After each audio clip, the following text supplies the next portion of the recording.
이제 예배소서 강해가 마치고 오늘부터는 빌립보서 강해가 시작이 됩니다. 빌립보서 1장 1절 2절은 인사말이고 3, 4, 5절입니다. 빌립보서 1장 3, 4, 5절 교독하시고 마지막 절은 같이 읽습니다. 내가 너희를 생각할 때마다 나의 하나님께 감사하며 함께 너희가 첫날부터 이제까지 복음을 위한 일에 참여하고 있기 때문이다. 아멘.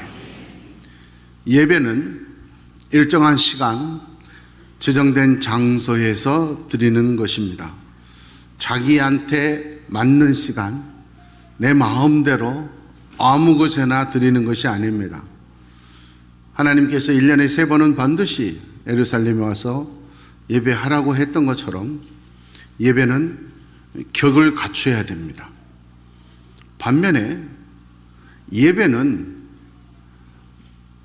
시간과 장소, 모임이 있어도 하나님이 받으시는 참된 예배가 있는가 하면 예배는 드렸는데 하나님이 받지 않는 거짓 예배가 있습니다. 하나님이 받으시는 예수 제자 예배자들이 있는가 하면 하나님이 인정하지 않는 거짓된 바리새인들과 같은 예배자들도 있습니다. 똑같이 예배를 드렸지만 하나님은 아벨의 예배는 받았지만 가인의 예배는 받지 않았습니다.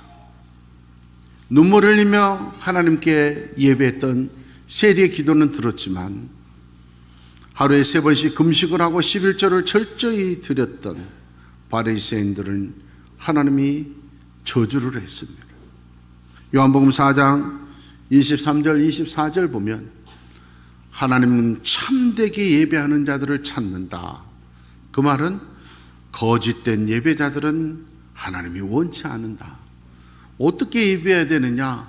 우리가 예배하는 대상은 하나님인데 그 하나님은 눈에 보이는 하나님이 아니라 영이시기 때문에 그 영이신 하나님이 받으시는 예배를 드리려면 우리도 몸만 왔다가 앉아있다 가는 것이 아니라 영과 진리로 예배해야 된다. 그래서 로마서 12장 1절 말씀에 몸만 와서 앉아있다가 가지 말고 몸을 제물로 드려라. 그래야 영적 예배가 된다. 우리의 몸을 제물로 드리라. 그 말은 나를 죽이라. 그 말이에요. 일주일에 한 번 모여서 주일날 예배를 드리면 한 주 동안 나의 잘못을 돌이키고 용서를 구하고 회개해야 됩니다. 그리고 다음번에 올 때까지 하나님의 뜻대로 제가 살겠습니다 결단하고 다짐하고 노력하는 지정된 시간과 장소에서 예배가 다가 아니라 삶으로 드리는 예배가 같이 있어야 된다. 그 삶으로 드리는 예배는 내 삶을, 몸을 드리는 겁니다. 여러분, 제물로 드리는 제물은 아무리 귀한 짐승이라도 죽여서 드리지 산채로 드리는 제물은 없습니다. 하나님께 예배한다고 하는 사람은 나를 죽이는 겁니다. 내가 아직도 펄쩍펄쩍 살아서 일주일 동안 내 마음대로 살고 주일날 1시간 격만 갖췄다 가는 건 하나님이 받으시는 예배가 아닙니다. 하나님이 인정하는 영적 예배가 아니라고 하는 겁니다. 오늘부터 시작되는 빌립보서를 통하여 우리는 하나님이 너무 기뻐하시는 예배자, 하나님이 기뻐하시는 교회, 빌립보 교회와 바울을 통하여 우리에게 주신 하나님의 음성을 듣기를 원합니다. 우리 교회가 바울과 같은 예배자들, 빌립보와 같은 교회가 되기를 축원합니다. 오늘 바울 사도는 빌립보 교회를 향하여 첫 마디에 기쁨과 감사로 시작합니다. 내가 너무 기쁘다. 내가 너무 감사하다. 왜? 하는 일마다 다 잘 되고 윤택하고 처녀들도 형통하고 그래서가 아니에요. 바울 사도가 빌립보 교회에 이 편지를 쓰는 이 순간 그 장소는 어디냐? 감옥에서. 에베소, 빌립보서, 골로새서, 빌레몬서 이 4가지 편지를 쓸 때는 바울 사도가 감옥에 있었어요. 그래서 이 4 편지는 옥중서진이다 이렇게 말하기도 합니다. 여러분, 잘못해서 죄를 지어서 감옥에 간 게 아니라 모든 것 버리고 예수 믿고 예수 전한 것 때문에 감옥에 갇혀 있으면서 내가 기쁘다 감사하다 이렇게 시작하고 있다는 거예요. 얼마나 놀라운 일입니까? 우리 같으면 하나님, 잘 나가는 직업 다 버리고 내 자존심 체면 다 버리고 내가 일해가면서 복음 전하는데 하나님, 내가 이렇게 감옥에 가야 됩니까? 억울합니다. 분합니다. 하나님 정말 계시기는 한 겁니까? 그럴 거예요. 그런데 바울 사도는 감사하다, 기쁘다는 거예요. 감옥에 있는 것만도 힘든데 고린도후서 11장 24절에서 27절 말씀에 보면 바울 사도는 복음 전하다가 유대인들에게 40에서 하나 가만 39대 채찍에 맞았는데 채찍 39대 맞는 그 채찍 처벌을 5번이나 맞았어요. 왜 39대냐? 율법에 40대 이상 때리면 안 돼. 죽을 수가 있기 때문에. 그래서 율법에 40대까지만 때려라. 채찍을 때릴 때는 이렇게 돼 있어요. 그래서 때리다가 잘못 쉬어가지고 41개 때릴 수가 있기 때문에 법적으로 39대만 때리게 돼 있어요. 채찍형은 39대까지만. 이 39대까지 맞는 채찍형을 5번이나 맞았어요. 백년 7대를 맞아 채찍으로. 등이 다 찢어지고 피가 튀었죠. 뿐만 아니라 3번은 몽둥이로 등을, 채찍 매처럼 피부가 찢어지지는 않지만 속에 장기가 다 부스러지는 태장을 3번이나. 뿐만 아니라 돌 맞아서 죽은 줄 알고 버려진 적도 있고, 전도하러 갔는데 폐가 표류해가지고 사고 나서 죽을 뻔했고, 26절 27절에 보면 강도 만나서 죽을 뻔한 적도 많았고, 더 기가 막힌 것, 동족의 위험과 거짓 형제의 위험을, 무슨 말이냐면 같은 교회 집사라고 같이 예수 믿는 사람이라고 해서 철석같이 믿었는데 팔아 넘겨가지고 죽을 뻔했어요.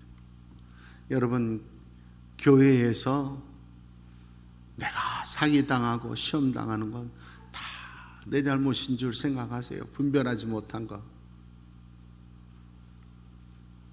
교회의 마귀의 간첩들이 제일 많은 것이 교회예요. 세상보다 더 악한 사람들이 교묘하게 변장하고 있는 것이 교회예요. 그래서 무너뜨리려고, 넘어뜨리려고 열심히 활동하고 있는 사람 분별 못한 게 내 죄고, 또 혹시 내가 실수해서 사기당하고 그랬으면 위로를 받으세요. 바울 사도도 여러 번 사기당했어. 배고파 굶주리고 헐벗고 그런 때가 한두 번이 아니다. 그런데도 30절 보면 이런 모든 것들이 자랑스러운 것이다. 왜냐하면 현재 나의 모든 고난은 장차 나에게 올 영광과 비교할 수 없기 때문에. 하나님은 살아계시기 때문에, 살아계신 하나님이 나의 모든 고통과 고난, 억울함을 보고 계시고 알고 계시기 때문에, 반드시 갚아줄 줄 믿기 때문에, 상 주시는 이심을 믿기 때문에 나는 억울하지 않다. 오히려 내가 고난을 당할수록 내 상이 더 커졌기 때문에, 앞으로 나에게 올 축복이 더 커지기 때문에 나는 기뻐하고 감사하다. 우리는 스데반을 잘함. 사도행전 7장 59절 60절 보면 복음 전한다는 이유 때문에 돌에 맞아 죽어갑니다. 하나님, 내가 전도하다가 왜 죽어가야 됩니까? 당신들 내가 얼마나 잘못했으면 돌로 때려 죽입니까? 원망하지 않았어요. 순교한 거 감사합니다. 저들은 용서해 주세요. 나 같은 거 순교하게 해주신 하나님, 내 영혼 받아 주시옵소서. 그의 얼굴이 천사의 얼굴과 같더라. 하나님이 주신 좋은 집에서 살면서도, 하나님이 주신 건강을 주셔서 내 눈으로 눈뜨고 보고 듣고 말하고 걸어 다닐 수 있고, 좋은 직장 다니면서도 얼굴이 마귀와 같은 사람이 있는가 하면 돌에 맞아 죽어가도 천사와 같은 이가 있다. 신앙이라고 하는 것은 내 환경 조건과 상관없이 기쁨과 감사를 누릴 줄 아는 겁니다. 이게 삶의 예배자입니다. 조금만 힘들어도 낙심하고 억울하다고 분노하고 자존심 상한다고 참을 이루지 못하는 자들은 교만한 자들이에요. 어떤 현실 가운데서도 하나님을 향한 기쁨과 감사를 뺏기지 않는 성도가 되시기를 축원합니다. 시편 136편 23절 말씀에 보면 우리를 비천한 가운데서도 기억해 주신 하나님께 감사하라. 이 사람의 지금 오늘 현실은 어떻습니까? 비천하게 살고 있습니다. 똑같은 환경에 살아도 어떤 사람은 하나님 내가 왜 이렇게 살아야 됩니까? 원망하고 분노하는가 하면, 어떤 사람은 비천한 똑같은 환경 속에서도 이런 환경 속에서 내가 고통스럽지만 그러나 하나님이 나를 기억해 주시기 때문에 감사 찬송을 부르는 자들이 있다, 그 말이. 다윗은 고백하는 겁니다. 내가 사망의 음침한 골짜기로 다닐지라도 두렵지가 않다, 무섭지가 않다, 원망하지 않는다. 왜? 하나님이 나와 함께 하시기 때문에, 하나님이 나를 보호하시기 때문에 나는 감사하다는 거예요. 여러분, 지금 오늘의 현실이 사망의 골짜기다. 예수 안 믿었으면 자살하고 싶을 정도의 고통스러운 현실입니다. 얼마나 힘들었던지 시편에 보면 다윗이 내 눈물로 밤마다 침상을 띄웠나이다. 얼마나 억울하고 분해서 힘들어서 눈물을 많이 쏟으면서 부르짖던지 그 눈물의 침대가 떠다닐 정도로 고통스러웠다, 그 말이. 그럼에도 불구하고 하나님께 감사했다. 이유는 뭐냐? 하나님이 나를 지켜주셨기 때문에. 우리는 마리아를 잘 압니다. 어느 날 하나님의 사자가 마리아에게 왔습니다. 마리아야, 네가 사명을 감당해야 되겠다. 무슨 사명입니까? 네가 아들을 하나 낳아줘야 되겠다. 아니, 세상에 처녀 보고 맡길 사명이 없어서 애를 낳으라 그럽니까? 우리 부모님이 알면 나 맞아 죽습니다. 우리 동네 사람들이 알면 나 돌에 맞아 죽을 수도 있어요. 염려 마라. 나를 믿어라. 하나님을 믿어라. 그 아이가 인류를 구원할 아이야. 이랬을 때 아멘, 주님 뜻대로 되기를 바랍니다 하고 바로 그 다음 장에 찬양을 올려드립니다. 성경에 최고의 찬양 두 가지가 있는데, 구약은 사무엘의 어머니 한나의 찬양, 신약은 이 마리아의 찬양, 두 찬양이 가장 은혜스러운 찬양. 여러분 보십시오. 성도들 가운데 어떤 사람들은 뭐 해 주십시오, 목사가 시키면 나 못합니다, 힘듭니다, 그런 사람들도 많은데, 처녀 보고 애 낳으라 그러는데도 찬송하는 거예요. 하나님을 내가 찬송한다. 하나님 때문에 기뻐한다. 그 이유는 뭐냐? 나 같은 자격 없는 여종을 하나님이 써주신 것만 해도 감사하다. 다른 사람들은 나를 보고 사명을 맡아도, 교회를 다녀도 그런 일까지 해야 되냐고 나를 조롱할지라도 두고 봐라. 앞으로 모든 사람들이 나를 가장 복된 여자라고 말할 날이 올 것이다. 오늘 나는 처녀가 아이를 낳는 기가 막힌 현실이지만 하나님의 말씀에 순종하기 때문에 나는 이 세상에서 가장 복 있는 여인이 될 것이다. 여러분, 그래서 천주교에 가면 예수님은 없어요. 예수님 상보다 마리아 상이 훨씬 많아요. 예수님 상 앞에 기도하는 사람보다 마리아 상 앞에 기도하는 사람이 훨씬 많고, 성화들 다 보면 중세 성화들은 예수님은 별로 없어요. 그리고 예수님은 항상 마리아 품에 안긴 애기야. 마리아가 상왕이야. 인류 역사상 예수님의 어머니 성모, 인류의 구세주의 어머니라는 이름 마리아밖에 없어요. 위대한 이름이 된 줄 믿습니다. 하나님을 믿으십시오. 현실에 시시비비가 갈리고 변덕스러운 믿음이 아니라 어떤 환경에서도 기쁨과 감사를 잃지 않는 믿음의 백성들 되기를 축원합니다. 두 번째로 바울 사도는 내가 감사하고 기쁜 이유는 하나님 때문이기도 하지만 두 번째는 너희들 때문이다. 나는 너희들 같은 동력자가 있다는 것 때문에 너무 기쁘고 감사하다. 오늘 성경의 표현은 내가 너희를 생각할 때마다 기쁨과 감사가 넘친다, 이렇게 표현하고 있지만 직역을 하게 되면 나 같은 목사에게 여러분 같은 동력자가 있어서, 성도가 있어서 너무 행복합니다. 생각만 해도 위로가 되고 찬송이 나온다.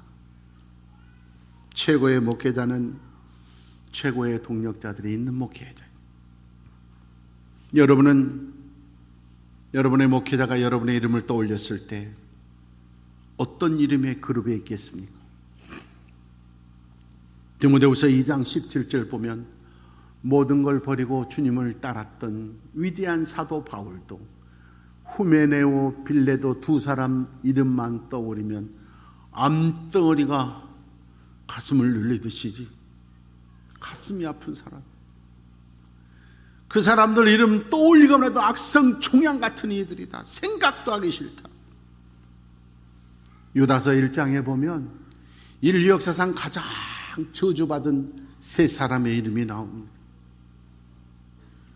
인류 첫 귀한 아이로 태어난 가인이 동생을 죽인 자, 하나님을 두려워할 줄 몰랐던 교만한 자, 죄종이 됐으면서도 하나님이 엄청난 축복을 줬는데도 물질 때문에 하나님을 배역하고 이단이 되어서 이단의 시도가 된 발람, 똑같이 기름 부음 받았다고 모세를 대적했던 고라 장로 일당의 두목 고라, 이 세 사람이 인류 역사상 가장 저주스러운 멸망의 이름으로 기록되고 있습니다. 그들은 감쪽같이 자신들을 속이고 위장해서 너희와 함께 먹고 마시면서 너희를 미혹시키고 너희의 축복의 길을 가로막는 암초고 죽어서 뿌리까지 뽑힌 열매 없는 나무 같은 자들이다. 13절 보세요. 수치를 모르는 자들이고 그들과 함께하면 흑암으로 지옥 가는 길이에요. 이 사람들의 특징은 걸핏하면 원망해요. 걸핏하면 불평불만을 해요. 자기 정력대로 내 생각대로 신앙생활해요. 자기 공로 조금만 있어도 자랑하면서 왜 안 알아주냐 그러고 항상 교회를 위한다고 하는 것 같지만 자기 유익을 위해서 일하고 강자 앞에서는 비굴하게 아첨하는 자들이다. 반면에 로마서 16장에 보면 바울 사도에게 잊을 수 없는 사람들의 이름이 기록된, 먼저 대표적으로 가장 먼저 내가 생각했을 때 가장 먼저 떠오르는 사람이 가장 고마운 사람, 베베라고 하는 여자 집사가 떠올라요. 그 집사를 소개합니다. 2000년 전의 여자는 사람이 아니었어요. 재산 목록 중에 하나예요. 그런 여자 집사를 바울 사도같이 위대한 사도가, 베베 집사님은 나의 보호자다. 베베 집사가 없었으면 오늘의 나가 없었다, 그 말이요. 뿐만 아니라 3, 4절에 보면 브리스길라와 아굴라 같은 부부 집사가 있었다. 이 부부는 나를 위해서 목숨도 내놓을 사람들이 잊을 수가 없다는 거예요. 13절에 보면 또 한 사람, 알렉산더 루포와 그의 어머니, 예수님 대신에 십자가를 졌던 구레네 시몬의 어머님, 아내입니다. 흑인입니다. 흑인 여자인데 바울 사도는 로마 시민권을 나면서 가지고 최고의 학벌을 지니고 있는 위대한 사도가 몇 개국어를 자유자재로 구사하는 최고의 지식인이 이 흑인 여자를 보고 그는 곧 내 믿음의 어머니다. 세상에서 뛰어난 자 의미 없습니다. 하나님 앞에 인정받아요. 여러분의 이름은 어디에 있다고 생각하십니까? 로마서 16장에 여러분의 이름이 있습니까? 디모데후서 2장에, 유다서 1장에 있는 이름은 아닙니까? 마지막으로 바울 사도는 말합니다. 내가 여러분들 때문에 기쁘고 감사하지만 내 사역의 물질을 대줬고 위로를 해줬고 나와 함께 해주고 기도해줘서 감사하지만 여러분들 때문에 정말 감사한 게 있다. 그게 뭐냐? 오늘 본문에 이렇게 말합니다. 너희가 복음을 위해서 나와 함께 했기 때문에, 너희가 열심히 영혼 구원의 전도자였기 때문에 감사하다. 성도의 가장 중요한 건 이 세상 사는 동안 복 받고 잘 먹고 잘 사는 게 아니라 그리스도의 남은 사역, 사명을, 영혼, 죽어가는 영혼 구원하는 일에 쓰임 받는 책임이 제일 큽니다. 다른 사람들은 자기만 잘 먹고 잘 살면 됩니다. 남에게 해코지 않아도 됩니다. 그러나 예수 믿는 사람들에게는 죽어가는 영혼 전도하는 것까지 필수입니다. 작년에 우리 교회에 와서 재직세면에 했던 시흥 좋은교회 박효신 목사님, 참 안타까웠어요. 이분이 조금 전달 능력이 부족하고 경상도 억양이 워낙 세고 그래가지고 하는데 우리 성도들이 못 알아듣더라고요. 그분을 말하는 의도를 몰라. 그래서 좀 안타까웠는데 그 교회는 그거 소개해달라 그러는데 제대로 소개를 못한 거예요. 그 교회는 일단 자기가 전도해서 구역을 만들어야 돼. 5명 이상 구역을 만들면 구역장으로 임명하는. 자기가 전도 한 명도 못한 사람은 구역장 못해. 5명 이상 전도해서 구역장 됐어. 그럼 다음 이 구역을 또 5개를 만들 정도로 전도해야 교구장을 시켜요. 그러면 그때 장로 후보가 돼요. 이해가 되십니까? 전도 못한 사람은 아예 장로 못 돼요. 제일 중요한 하나님의 사명도 감당 못한 사람이 무슨 장로냐? 못 돼요. 거기에 11명의 장로님이 계시는데 8명이 여자예요. 여자들이 확실히 전도를 잘해요. 3명의 남자 장로님들도 자기가 전도해서 교구를 만든 분. 거기에는 회의 없어요.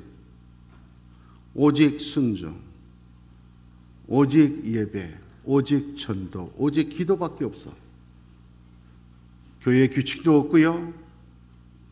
감시 시스템도 없어요. 그래도 우리 교회보다 2배나 커요. 성도들 가운데 엄청나게 축복받는 사람들이 많아요. 제가 어디 가서 기를 안 죽는데 그 박목사 앞에는 내가 기가 죽어요. 무슨 일을 한다, 교단에 뭐 한다, 몇백만 원, 몇천만 원 들잖아요. 우리가 할게요 이래. 그냥 지나간 말이야. 그까이 거 우리 교회가 하죠 뭐. 얼마나 축복받은 사람들이 많은지 명심하셔야 돼요. 어제 설교 준비를 하면서도 간절히 기도했어요. 오늘 저녁 장로 투표하는데 오늘 저녁 우리에게 주신 말씀이 우연일까요? 목사가 의도해서 이 본문을 골랐을까요? 저는 오늘 새벽 4시에 일어나가지고 샤워를 하고 교회 와서 기도했어요. 하나님, 오늘 밤 선택되는 장로들이 삶의 본이 되고 전도의 본이 되기를 원합니다. 그래서 하나님이 이 본문 말씀을 오늘 주신 줄 믿습니다. 간절히 기도해요. 하나님 앞에 돈 많은 사람 소용 필요 없어요. 온 우주의 주인이 하나님이시죠. 똑똑한 사람 필요 없어요. 하나님 앞에 어디 똑똑한 걸 자랑해요. 권력 필요 없어요. 하나님 앞에서는 순종하고 전도하는 자들, 기도하고 예배하는 자들만 필요해요. 그런 교회가 축복의 교회고 하나님이 받으시는 예배의 교회인 거예요. 교회는 사교단체가 아닙니다. 봉사단체가 아닙니다. 구호단체가 아닙니다. 영혼 구원의 방주가 되어야 됩니다.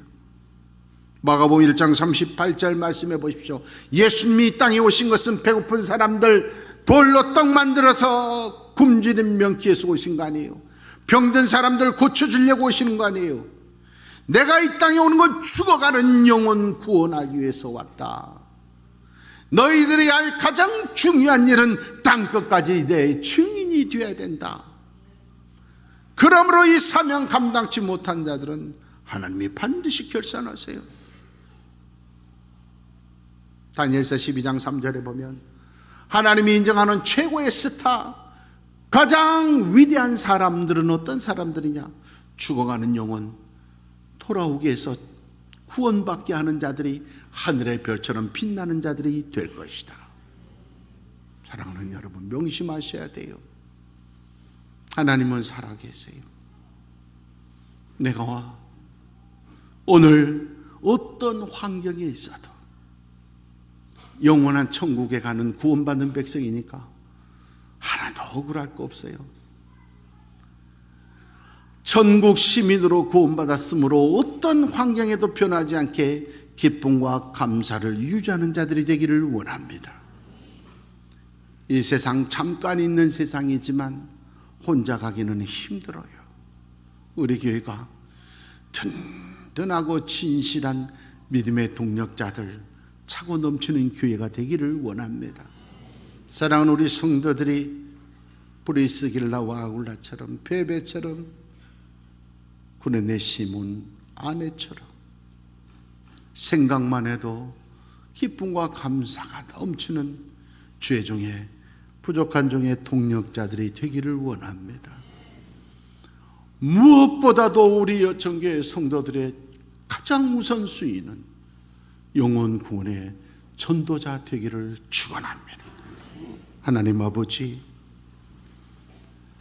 조금 힘들다고, 물질 손해봤다고, 자존심 상한다고 교회를 시끄럽게 하고 낙심하고 변덕스러운 불쌍한 어리석은 성도가 되지 않기를 원합니다. 함께 믿음의 길을 갈 동력자들이 없어서 신앙생활이 외로운 교회가 되지 않기를 원합니다. 주의 등에 든든한 동력자들이 차고 넘치고 쓰임받는 자들의 교회가 되게 하여 주시옵소서. 우리 여천교회 성도들의 가장 큰 자랑은 세상에서 복받았다는 것이 아니라 내가 영혼구원을 가장 많이 했다고 하는 것이 가장 큰 자랑과 자부심이 되게 하여 주시옵소서. 오늘 밤에 선택된 주의 종들도 영혼구원의 가장 앞장선 자들이 선택되어지게 하시고, 선택된 사람들이 또 지금까지 삶보다 앞으로 장로로 뽑혀지면 가장 전도 많이 하는 사명자로 변하게 하여 주시옵소서. 예수님의 이름으로 축복하며 기도하옵나이다.